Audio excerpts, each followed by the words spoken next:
Como é bom estar na casa do Senhor, né? Ontem de madrugada, estou fazendo 27 anos hoje, né? Para quem não sabe a minha idade. 27, número ímpar. Eu falei assim, vou ler os Salmos 27, né? Deus gosta de número, né? Eu falei, estou fazendo 27 anos, eu vou ler o Salmo 27. E aí o Salmo 27 é aquele que fala o seguinte, engraçado, né? Olha só. Lá no final, esse salmo é bom, né?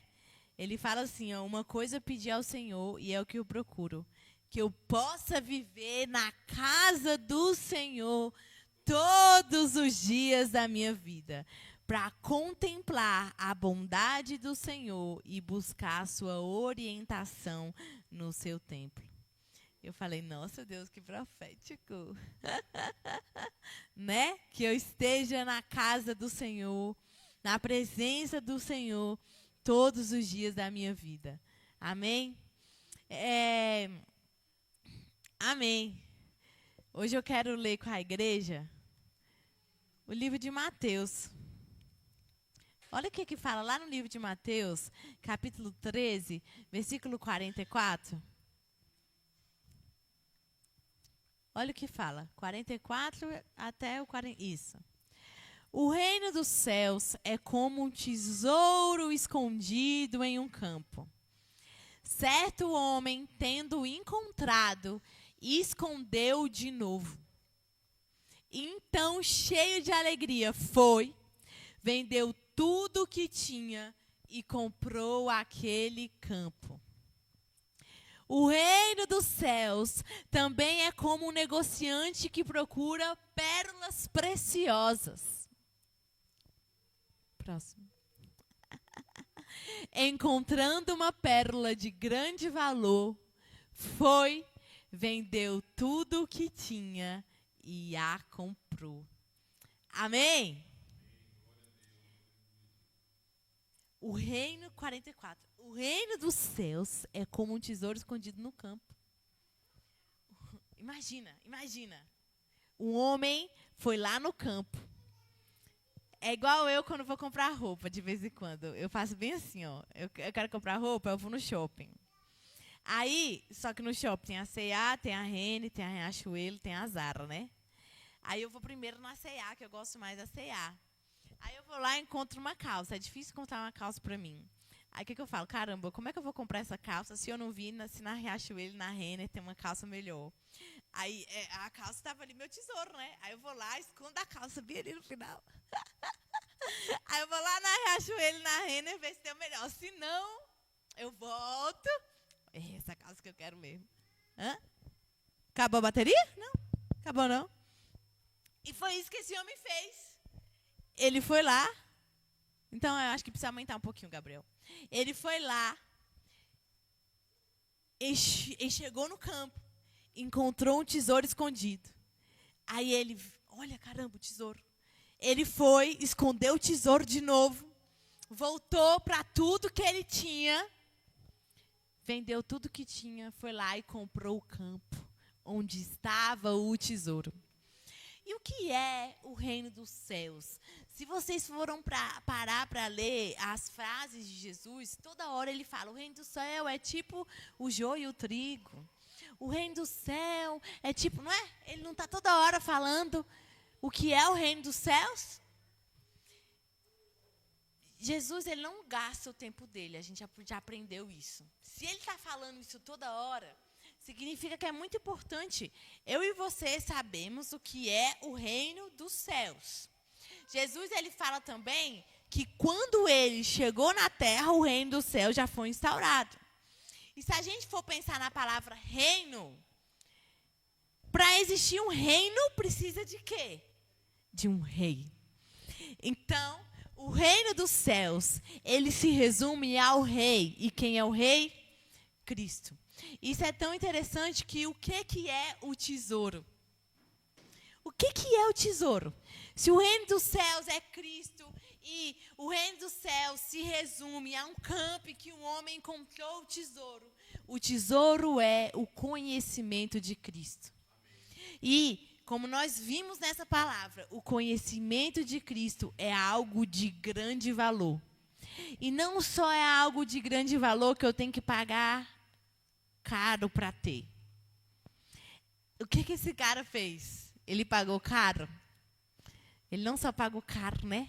Ele pagou o quê? Com tudo.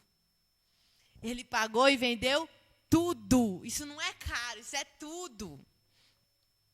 Caro é eu pegar o que eu tenho e dar muito do que eu tenho. Não, ele deu tudo para ter esse tesouro. E aqui a gente está aprendendo que o tesouro é o conhecimento de Cristo. E não é algo que eu tenho que pagar caro, é algo que eu tenho que pagar com tudo. Tudo. Mas sabe o mais legal? Que é o que eu quero trazer aqui hoje? É que o dono do tesouro, Deus, né? Quem é o dono do tesouro? É Deus. Cada dia mais eu vejo isso. Eu aprendo isso. É que o Senhor, Ele tem muito desejo em dar esse tesouro para nós. O Senhor, Ele é extremamente interessado em nos aumentar o conhecimento de Cristo. Porque é para isso que Ele nos formou a vida eterna, conhecer a Cristo, não é? E aí, eu quero contar um pouquinho da experiência que eu tive no hospital na quarta-feira passada. É legal que minha mãe está aqui, né? Que eu tenho uma testemunha para testificar do meu testemunho. Deus, Ele tem prazer em revelar seu amor para nós. O que eu achei mais legal é que eu fiz a cirurgia na quarta-feira e no domingo anterior eu preguei. E eu não sei se vocês lembram, foi no culto de Santa Ceia, e a pregação foi sobre Cristo, foi sobre os atributos de Cristo e foi sobre a história da filha de Jairo, da mulher do fluxo de sangue. E lá naquela história, a gente vê que a filha de Jairo estava viva, né, quando Jairo chamou Jesus. Igual Lázaro. Lázaro estava vivo ainda quando Jesus ficou sabendo. Mas Jesus, de propósito, Ele vai lá e espera um pouquinho. E a mesma coisa com a filha de Jairo. Jesus poderia ter ido logo lá direto, mas Ele resolveu parar ali para aquela mulher. E depois disso, a gente vê que o testemunho foi muito maior. Uma coisa é Jesus curar alguém, outra coisa é Jesus ressuscitar, né? E é tão engraçado que a história do pastor, o testemunho das pessoas é edificante para nós. E na história do pastor, ele ia fazer uma cirurgia, mas Deus não deixou, né? E isso serviu muito para mim. Porque as duas cirurgias que eu fui fazer, eu falei assim, Deus, eu não quero fazer essas cirurgias, eu não quero. E eu sei que se não for para eu fazer, o Senhor vai fazer alguma coisa. Mas Deus não fez nada. Tradução, né? Eu acho que Ele só me empurrou para fazer, né? Vai logo. E se Deus fez assim, é porque, como a filha de Jairo, talvez Ele queria algo muito maior com aquilo. Às vezes, quando Deus demora um pouco, ou faz a gente passar por uma situação, às vezes é porque o testemunho é muito maior, não é? A gente tem vários testemunhos desses que a gente já viu acontecendo, né? E o que aconteceu, afinal? Quem me segue no meu Instagram e viu meu vídeo lá de 6 minutos já sabe. Mas agora vocês vão ouvir ao vivo. Na primeira cirurgia, foi muito ruim. A galera foi lá, me viu como eu estava. A pior coisa é ficar sem respirar, isso é muito ruim. Né, ficar ali com a sensação... E é engraçado porque Deus soprou sobre nós e a gente, né, teve vida. O respirar vem de Deus. É uma coisa que a gente não dá valor. Eu mesmo não dava, né, que eu nunca fiquei sem. E aí a gente não pensa que a gente está respirando. E aí quando você fica sem respirar, você fica, meu Deus. E aí vocês viram lá, eu fiquei extremamente ansiosa, sem respirar. Tudo que aconteceu, eu fiquei sem voz. Deus restaurou minha voz 100% no acampamento. Antes de eu dar a minha track, a palavra que eu ia dar lá, Deus é Deus, né? Deus é Deus. Mas o que me deu mais medo eu sabia que Deus ia estar comigo nessa segunda cirurgia, tinha certeza. Mas o que me deu medo é, a gente sabe que Deus vai estar com a gente. Mas a gente sabe que os que caminham com o Senhor também passam por muitos desafios para serem moldados. Eu não conheço um. Na Bíblia, eu não conheço nenhum. Talvez... Não, mas João também passou, gente. João também foi exilado na ilha. Não foi. Todo mundo, não tem como. Eu fico tentando pensar em um que não passou pela forja de Deus. Pensa, Daniel, passou. Quem mais? Jeremias, coitado. Isaías, meu Deus do céu. Os profetas, não vou nem falar dos profetas. Davi, meu Deus. Olha isso. Pense em algum que não foi. Abraão. Não tem como. Moisés. Todos. José, esse aí, coitado. Pior, né? Com a própria família. Então, não tem como. Eu sabia que Deus ia estar comigo, mas eu tive medo da prova. Dá medo da prova, né? E eu fiquei com medo de passar por tudo aquilo de novo. Realmente, eu tive bastante medo. E aí, não tem por onde fugir. Vou fazer mesmo, tá marcado. Vou fazer.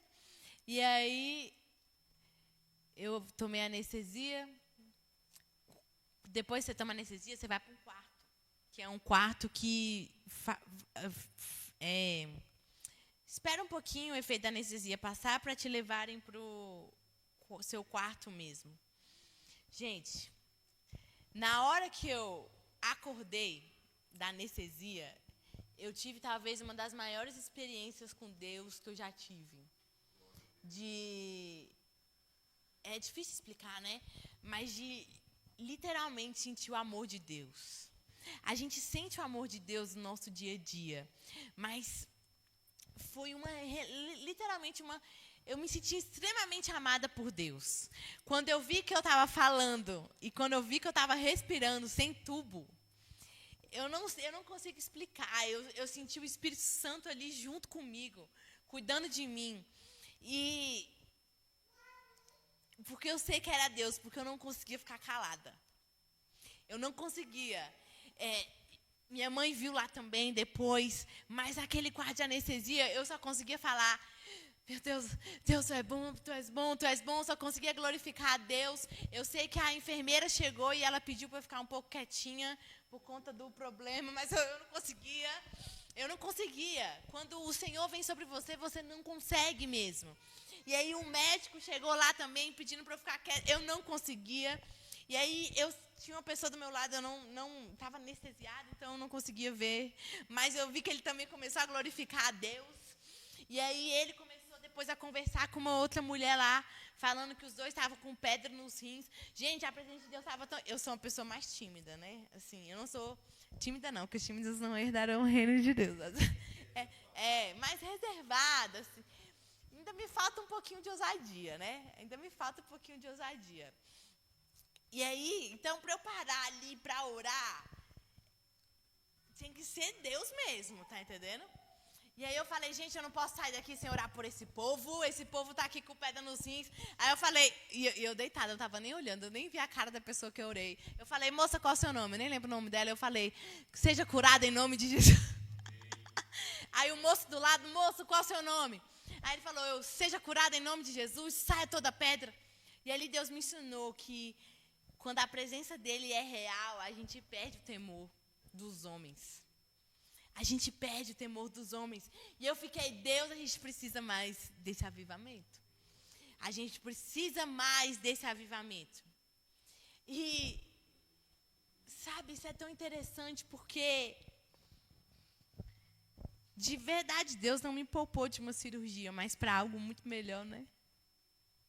Dandara, você passaria de novo? Eu não quero passar de novo por cirurgia, mas eu queria sentir aquilo de novo, é tão bom. E a verdade é que Deus, Ele quer derramar sobre nós. Deus, Ele tem tesouros escondidos mesmo.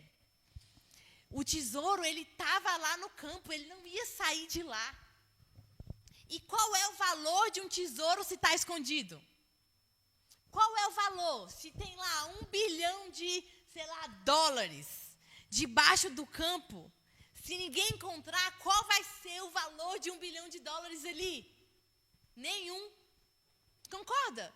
O que eu vou fazer com aquele dinheiro se ninguém encontrar aquele dinheiro? E a verdade é que o conhecimento de Cristo e a presença dele está lá escondido.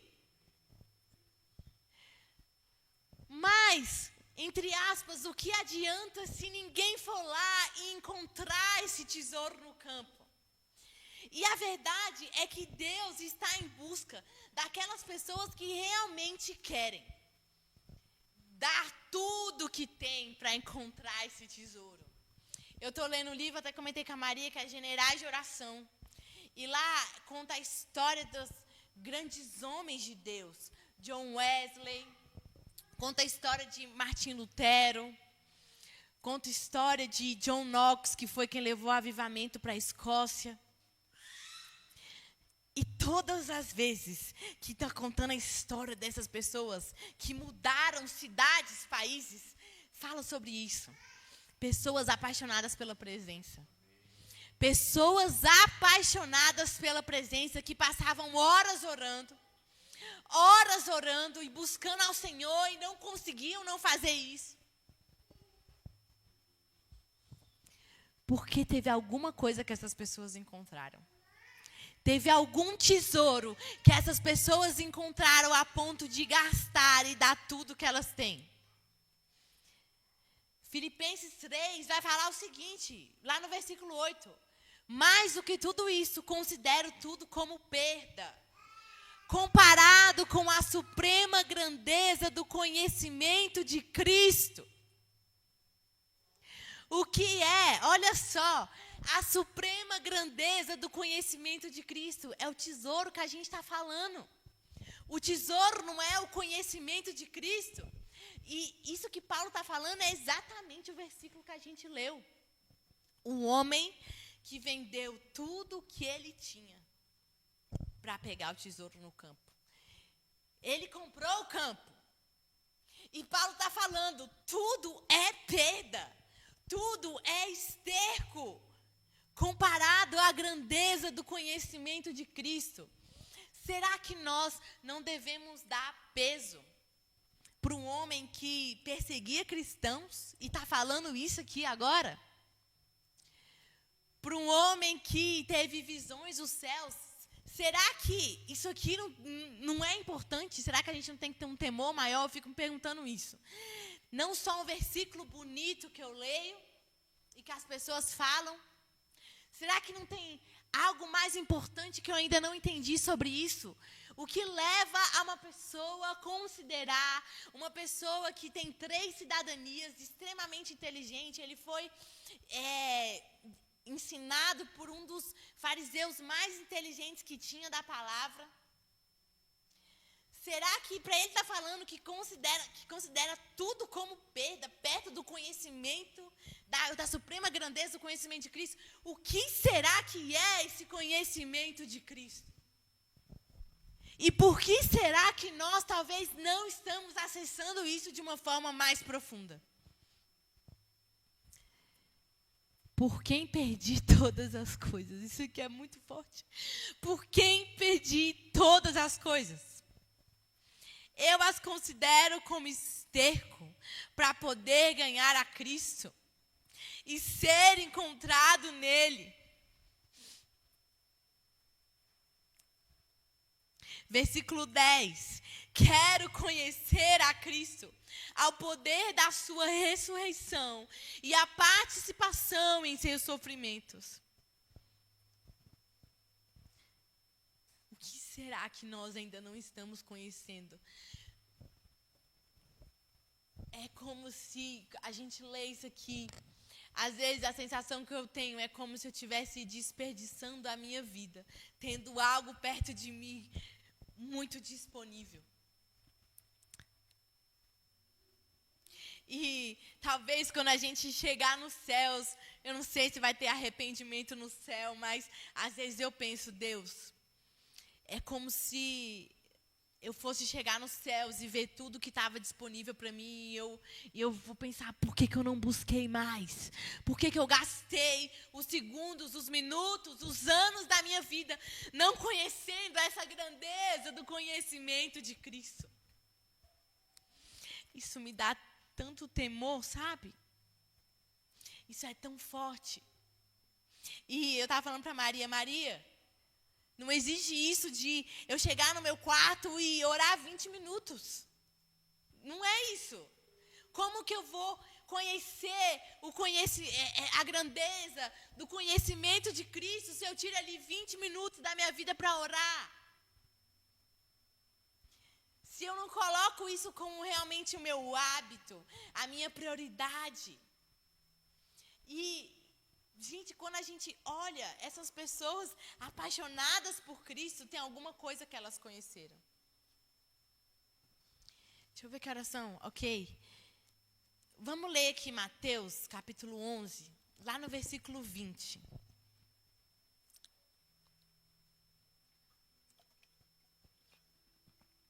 Então Jesus começou a denunciar as cidades em que havia sido realizada a maioria dos seus milagres, porque não tinham se arrependido.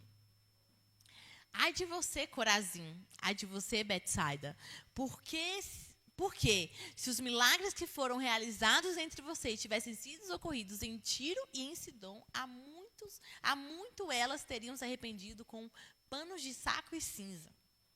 Mas eu lhes digo que no dia do juízo haverá mais tolerância para Tiro e Sidom do que para vocês. E você, Cafarnaum, será elevado até o céu? Não. Você descerá até o Hades. Se os milagres que em você foram realizados tivessem sido ocorridos em Sodoma, ela teria permanecido até hoje. Mas eu lhe digo que no dia do juízo haverá mais tolerância para a terra de Sodoma do que para você. Naquela ocasião, Jesus disse: Eu te louvo, Pai, Senhor do céu e da terra, porque escondeste essas coisas dos sábios e cultos e as revelaste aos simples. Sim, Pai, pois assim foi do teu agrado. Grave isso aí. Vamos ler Mateus 13. 10. 13, 10. Os discípulos aproximaram, Jesus começou a falar em parábolas, né? Os discípulos aproximaram de Jesus e perguntaram: por que falas ao povo por parábolas? Ele respondeu: a vocês foi dado conhecimento dos mistérios do reino dos céus, mas não a eles. Próximo. Pois ao que tem mais lhe será dado, e terá em grande quantidade. Mas ao que não tem, até o que tem lhe será tirado. Por essa razão eu lhes falo em parábolas, porque vendo não ouvem, e ouvindo não ouvem nem entendem. Pula para o 16. Lá no 16. Mas bem-aventurados os olhos de vocês, porque veem, e os ouvidos de vocês, porque ouvem. Pois, em verdade lhes digo que muitos profetas e justos desejaram ver o que vocês estão vendo, mas não viram. E ouvir o que vocês estão ouvindo, mas não ouviram. Tem um tesouro do céu para nós. Tem algo muito mais profundo. Esse tesouro está disponível para nós, nós aprendemos isso. E nós só vamos ter acesso ao tesouro. As pessoas que falam de oração falam isso. A gente só vai ter acesso ao tesouro. Quem já viu os filmes dos piratas, né? O que você tem que fazer para encontrar um tesouro? Escavar, né? Não é? O tesouro não fica com a vista. Fechar a porta do seu quarto e falar com seu Deus que vem em secreto. Para você ter acesso ao tesouro, você tem que escavar. E aí, se a gente for observar o conhecimento de Cristo, a gente vê que o conhecimento de Cristo não é uma coisa normal. Porque se você for parar para pensar, que tesouro é esse que pessoas morrem por causa dele? Não é normal. Que tesouro é esse que pessoas preferem ser espancadas do que negar ele? Isso não é normal. Deve ser uma coisa que tem muito valor. Gente, não é normal. Que tesouro é esse que tem pessoas que se vendem para tornar escravas disso? Já viram a história dos irmãos moráveis? Que se tornaram escravos, se venderam como escravos por causa de Cristo? Que tesouro é esse que pessoas preferem entrar na fornalha? E isso não é só no Antigo Testamento, em Sadraque, Mesaque e Abednego, não. Na Idade Média, as pessoas eram queimadas por causa de Cristo. Que tesouro é esse que as pessoas são queimadas vivas? O que é que nós não estamos acessando? Essa é a primeira coisa que eu quero falar. Tem um tesouro disponível para nós e ele é muito valioso. Mas, a segunda coisa que eu quero falar é, se nós temos acesso a esse tesouro, e nós temos, isso não é mérito nosso. Amém? Mesmo que você ore 4 horas por dia e Deus te revele, isso não é um mérito seu. Porque só Deus pode te levar a orar. Nada é mérito nosso, né, gente? É tudo graça. Só que quando nós lemos isso aqui, que nós acabamos de ler agora, nós vemos como nós somos privilegiados. Lá em Mateus, a gente lê o seguinte. Eu vou falar aqui para o Gabriel pôr. Mateus 10, Gabriel, versículo 11. Não, 13, versículo 11. A vocês foi dado. Jesus, por que você fala em parábolas? A vocês foi dado conhecimento dos mistérios do reino dos céus, mas a eles não. Se você está aqui e você declara o nome de Jesus, é porque para você foi dado. Ah, é porque me contaram um dia de Jesus e agora eu acredito. Não, não é isso.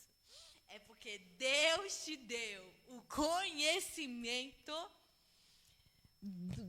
da coisa mais preciosa que poderia ter. Os mistérios do reino dos céus, que é o quê? Cristo. No versículo 17 vai falar: muitos profetas e justos desejaram ver o que vocês estão vendo, mas não viram. E ouvir o que vocês estão ouvindo, mas não ouviram. Deixa eu falar uma coisa. Sabe isso aqui que a gente está aprendendo de Cristo? Elias não sabia. Não foi dado isso para Elias. Não foi dado isso para Eliseu. Todos os homens pecaram. Mas vocês sabiam que tem um homem que nem é citado o pecado dele? De tão justo que ele era. Ele pecou, com certeza. Mas a Bíblia não cita, que é Daniel. Daniel não teve esse privilégio de conhecer o conhecimento de Cristo. Quem é o amigo de Deus na Bíblia? Abraão. O próprio amigo de Deus. Que Deus parou o seu caminho para ir lá e sentar com ele.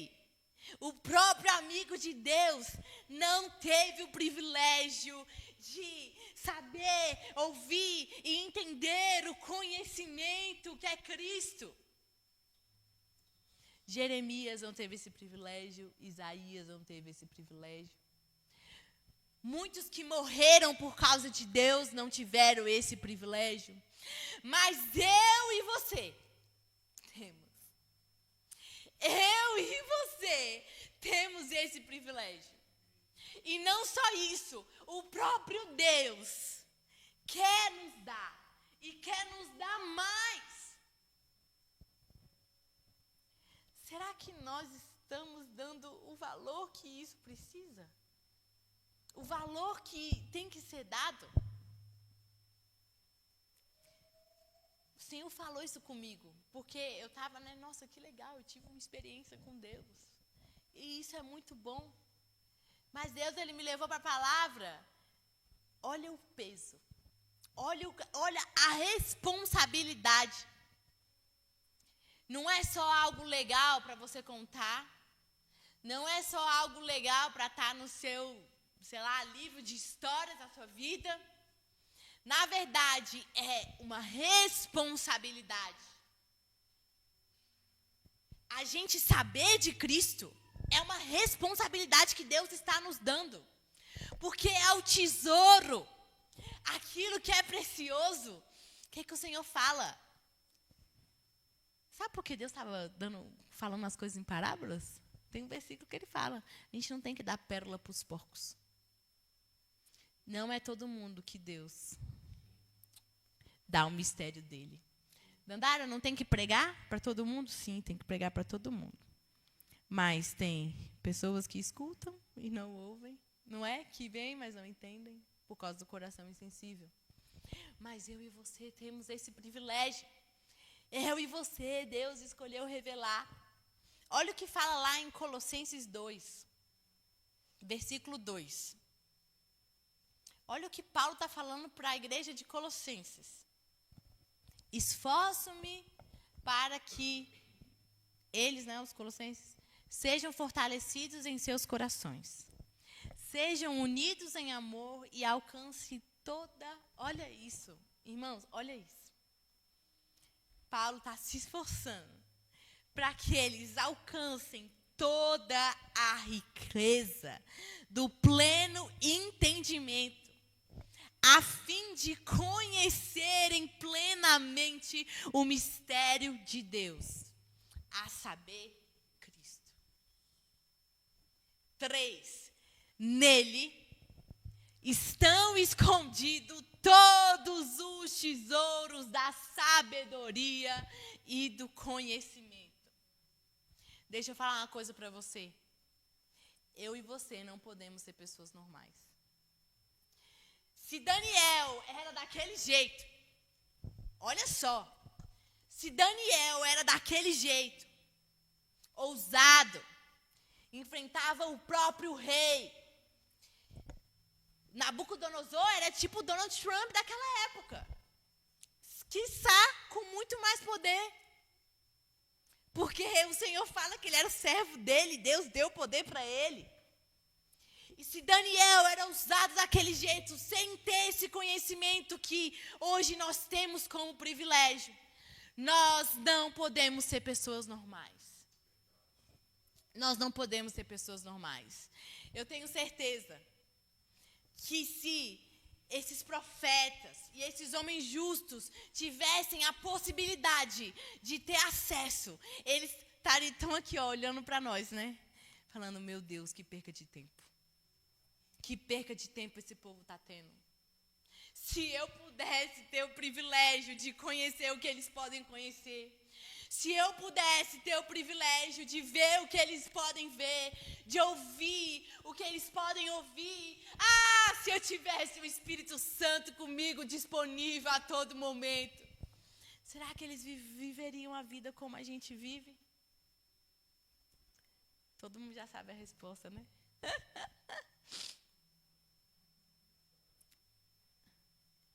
Nós não podemos ser normais tendo um tesouro disponível para nós.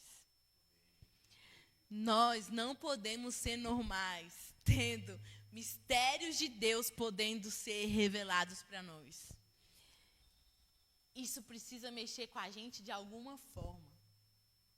Eu tenho certeza que se alguém falar assim, pra gente aqui, pra gente mesmo, que não é ganancioso, né? Que mamon não reina na nossa vida.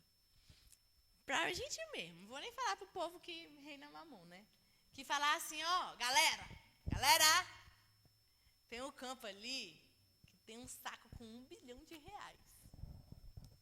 Imagina se falar isso aqui pra gente. O que tu ia fazer, Matheus?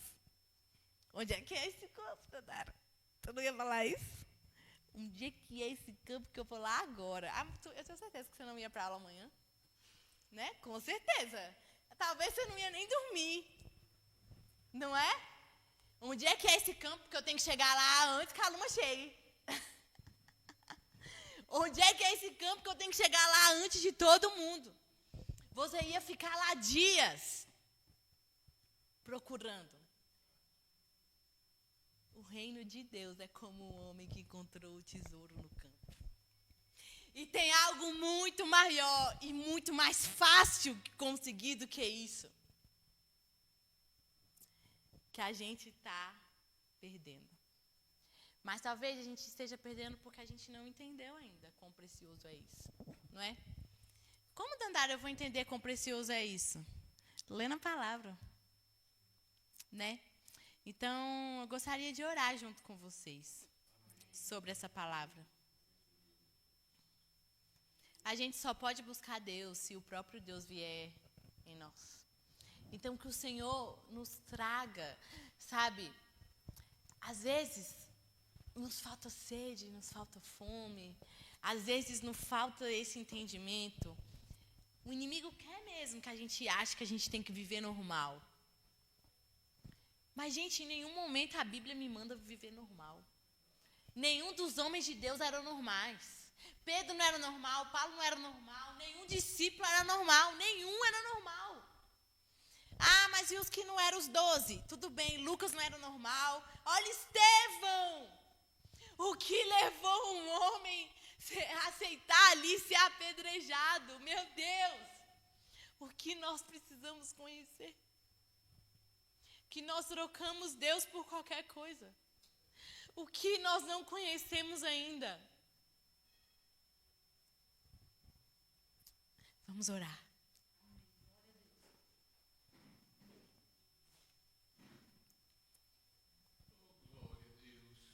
Amém. Feche seus olhos. Se essa palavra falou com você de alguma forma, fale com o Senhor neste momento. Hoje a gente está aqui mais intimista. É uma ótima oportunidade para a gente falar com Deus. Para a gente buscar Ele. A busca, ela também acontece no coletivo, né? Os discípulos, eles se reuniam às 3h para orar. Nas casas. Então, que nós venhamos a fazer isso também. Nos momentos que nós estivermos aqui reunidos juntos. A gente utilizar isso para a gente poder buscar a Deus. Para Deus se revelar a nós. Para Deus nos mostrar esses tesouros. A nossa esperança, a nossa alegria é porque a gente sabe que Deus quer se revelar para nós. Que Deus, ele não se esconde, ele quer se apresentar. Ele só busca aquelas pessoas que estão com o coração disposto a buscar a ele. Aquelas pessoas que estão interessadas, por que eu vou dar um tesouro para quem não está interessado em receber um tesouro? Quando o Senhor fala de dar pérola para os porcos, será que às vezes a gente não... Isso é pesado, mas será que às vezes a gente não é apto para receber pérolas? Será que às vezes a gente está se vestindo como porco mesmo? E a gente não é apto para receber as pérolas do Senhor? Porque os porcos desprezam as pérolas. As pérolas vão para quem dá valor para elas. E será que nós estamos vivendo nossa vida dando valor aos mistérios de Deus, que é Cristo? O que seria e como nós estaríamos se nós crescêssemos em conhecimento de Cristo? Se uma pessoa com conhecimento de Cristo impacta cidades e países, o que será que falta em nós? Senhor, obrigada, Senhor, pela Tua palavra. Obrigada, Senhor, porque o Senhor nos desperta. Obrigada, Senhor, porque o Senhor nos chama, o Senhor nos exorta, o Senhor nos edifica. Eu quero te agradecer por isso, papai. Obrigada, Deus, pela Tua bondade. Sabe, Deus, nós sabemos e nós aprendemos aqui hoje, Senhor, que tem muitas coisas disponíveis para nós. Dos céus. Nós sabemos, Pai, que existe um campo com tesouro escondido, Deus. Nós sabemos disso, Deus. Nós sabemos que existem pérolas preciosas disponíveis para nós. E que pecado é nós desprezarmos isso. Que pecado é da nossa parte não dar o devido valor a isso, Senhor.